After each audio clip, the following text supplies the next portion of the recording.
தமிழ்நாட்டின் மத்திய பகுதியாகிய திருச்சி மாநகரில் இங்கே அலைகடல் என திறந்திருக்கின்ற இந்த தமிழர்கள் கூட்டத்திற்கு மாண்புமிகு பிரதமர் அவர்கள் வருகை புரிந்திருக்கின்றார்கள்.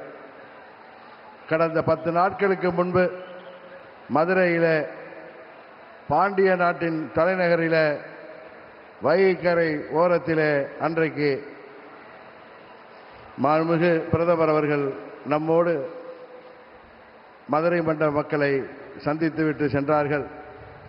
இன்றைக்கு சோழ வளநாட்டை வாழ்கின்ற தமிழ் கூறும் நன்மக்களை சந்திப்பதற்கு இங்கே திருச்சி மாநகரிலே வருகை புரிந்திருக்கின்றார்கள். தமிழ்நாட்டின் முதலமைச்சர் எல்லா கூட்டங்களிலும் சொல்லிக் கொண்டிருக்கிறார், எல்லா பேட்டிகளிலும் சொல்லிக் கொண்டிருக்கிறார், இது தமிழ்நாட்டிற்கும் டெல்லிக்குமான தேர்தல் என்று. அவருக்கு இந்த நேரத்திலே ஒரு விளக்கத்தை சொல்லிக்கொள்ள நாங்கள் விரும்பப்படுகின்றோம். மாண்புமிகு பிரதமர் அவர்கள் டெல்லியில் இருந்து தான் ஆட்சி செய்ய முடியும், சென்னையிலிருந்து ஆட்சி செய்ய முடியாது என்பது முதல்வருக்கு தெரியாதா அல்லது பயத்தில் பேசுகிறாரா என்று தெரியவில்லை. ஆனால் இந்த நேரத்தில் ஒன்றை மாத்திரம் சொல்லிக் கொள்கின்றேன்.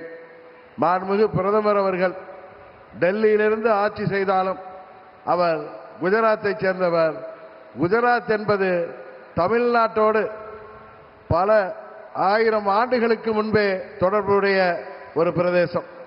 இன்னும் சொல்ல போனால் சங்க காலத்தில், 2ஆம் சங்க காலத்திற்கு முன்பே 5000 ஆண்டுகளுக்கு முன்பே குஜராத்தில் நமது வேளிர்கள் ஆட்சி, திராவிட குஜராத்தாக திராவிடர் ஆட்சி நடைபெற்ற பகுதி.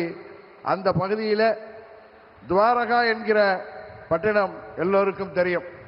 துவாரகா என்பது பல நமது சங்க இலக்கியங்களிலே, குறிப்பாக புறநானூற்றிலே அது துவரை என்ற பெயரிலே குறிக்கப்படுகிறது.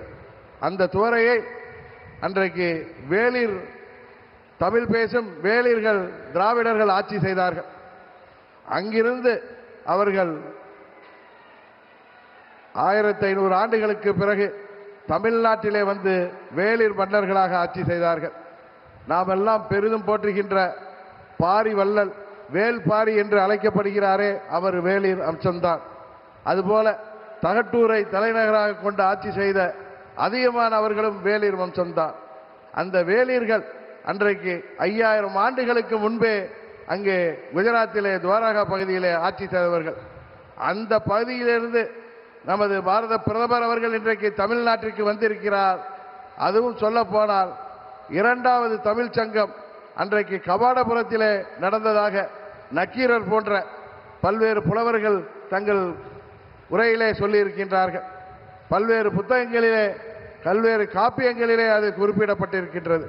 அந்த கபாடபுரத்திலே துவரை கோமானாக அன்றைக்கு அதில் தலைமை தாங்கிய மாண்புமிகு மோடி அவர்கள் இன்றைக்கு தமிழ்நாட்டிலே இன்றைக்கு நடைபெற்றுக் கொண்டிருக்கின்ற இந்த மக்கள் விரோத திமுக ஆட்சியை வீழ்த்துவதற்கு இங்கே துவரை கோமானாக நம்மிடம் வந்திருக்கின்றார்.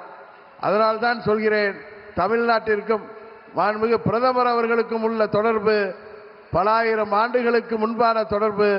அதனால்தான் அன்றைக்கு தமிழ் சங்கத்தை தொடங்கி வைத்தவர், காசியிலே தமிழ் சங்கமத்தை தொடங்கி வைத்தார்கள்.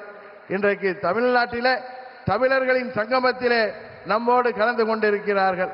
அதனால்தான் பிரதமர் மோடி அவர்களுக்கும் தமிழ்நாட்டுக்கும் உள்ள உறவு என்பது தொப்புள் கொடி உறவு என்பதை இந்த நேரத்திலே நான் தெரியப்படுத்திக் கொள்கின்றேன்.